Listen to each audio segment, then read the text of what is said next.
Good evening, boils and ghouls. Welcome to another spooktacular Halloween hybrid video here at Dr. Wu's laboratory. Today, I'll be turning this seemingly innocent maternal pteranodon into the hideously mutated Chaos Effect Ankyloranodon, the terror of the skies. So without further ado, let's get started.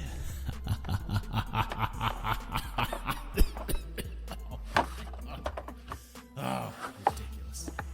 Alright, scaredy cats. So, first up, before I start throwing a bunch of epoxy putty on this guy, I need to build some armatures onto him to hold the tail and the head section. So I got my Dremel out with a little tiny drill bit on it and drilled a hole in its bottom side here where I can put that little piece of armature wire in to hold that really heavy Ankylosaurus tail that I'm going to sculpt on. And then up here where the little top part of its head is, I cut the tip of that off and fill it with some super glue and add a little tiny resin peg.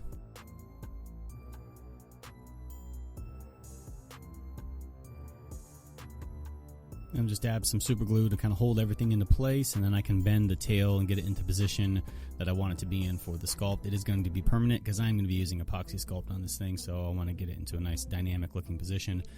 So I sort of had the idea to extend the wings, and I got a hold of one of these little 5 surprise figures that you could get, little blind ball looking things, and this is a pteranodon from that pack. And I'm going to harvest the wings off that figure and then actually attach them to this Mattel figure here to extend the wings a little bit and make them look a little bit more creepy. And I'm going to cut it off with a pair of scissors and then take a toothpick. I drilled out the inside little arm area and inserted a toothpick into there just to kind of hold them together with the super glue. And then I drilled a hole on the other side here, and they will just pop in and sort of stick together like so. And it just kind of extends the wings and makes them look a little bit cooler. Now I take my X-Acto knife, and I wanted to make the wings look like they were sort of like cut up, almost like bat wings, you know, like real kind of creepy monster looking. I don't know, just kind of making this thing sort of look cool. But taking the X-Acto knife and cutting little triangles into the wings to make them look like they're sort of ripped. And you can see here where the wings are going to connect. It's sort of like a little triangle part right there, and just kind of makes them blend together. And then I will attach them with super glue. Just like that. Look at this. It's perfect. Like it was meant to be. And of course the same thing on the other side, like that. And it just extends the wings and makes them look a little bit more like a monster or a movie monster kind of thing. So now epoxy sculpt. And I'm not a sculptor, so I'm not really going to tell you how to do this, but I got some epoxy sculpt. It's a 1-to-1 mix epoxy sculpt, similar to Milliput, but it comes in 2 big tubes, and I'm just pushing it in. I wanted to make the wings one solid piece, almost like they were attached to the body and not separate or anything like that. So I put the epoxy sculpt, and I did this over the span of like 2 days because I did it in layers. I had to do some, let it dry so I could hold it and not mess it up. But basically just kind of copying what the Ankyloranodon, that's hard to say. I'm trying to copy what it kind of looks like, but also making it look a little bit more realistic and using that rule of cool on this thing. And I'm now using the epoxy sculpt here to make the Ankylosaurus back plate or whatever on the back part. Normally I like to use multiple figures when I'm making a hybrid like this, but I actually didn't have any sort of Ankylosaurus figure that would work well with this little pteranodon. So I just decided to sculpt all this stuff myself. But, you know, it's sort of like a movie monster, so you can kind of use creative licensing with it while you're doing it.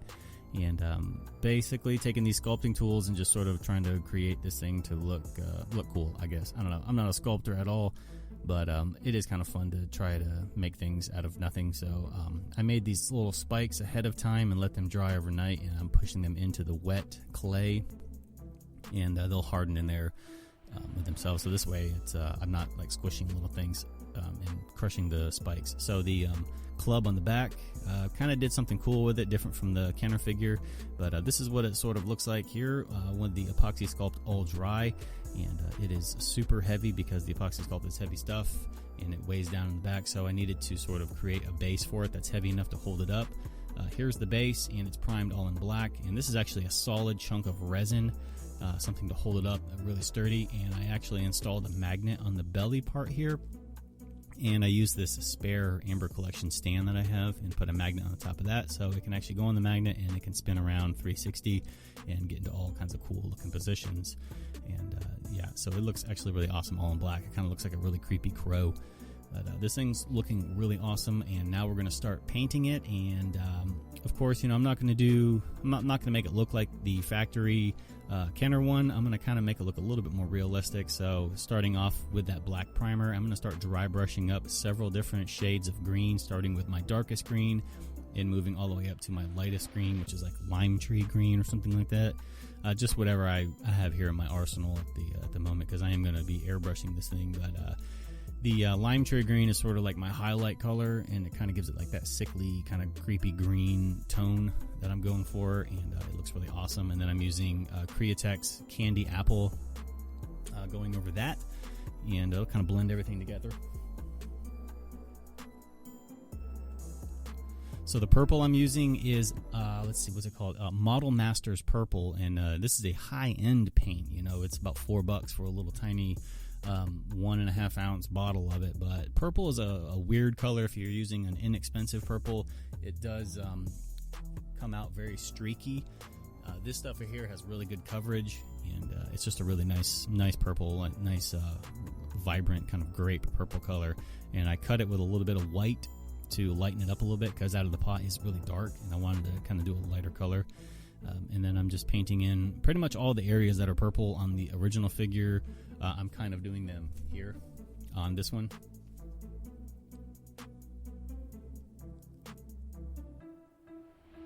And then my final highlight here is going to be that lime tree green, and just sort of hitting all the raised areas on the undersides of the wings here. Really just kind of makes the figure pop.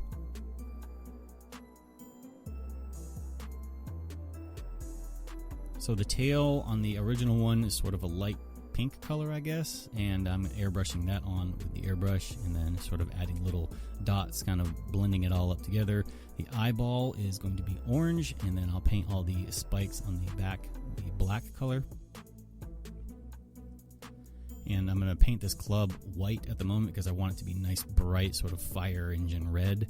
And so I'll go over it with some Createx red airbrush paint. And then once that is dry, I'm going to go in and add these sort of like black Darth Maul stripes on the back of it. I think that looks kind of cool. Really like the way Darth Maul's face looks.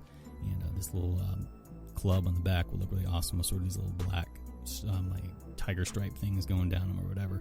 But that's pretty much it for this custom. So I hope you guys enjoyed this video. I really enjoy making the hybrid videos for you guys. They're really fun, and I like to be creative and sort of mash stuff together. And creating the old Kenner hybrids that's really fun for me to do. So I hope you guys enjoyed this video. Remember, for more Jurassic Park related content, you all know where to find me. Links will be in the description box below.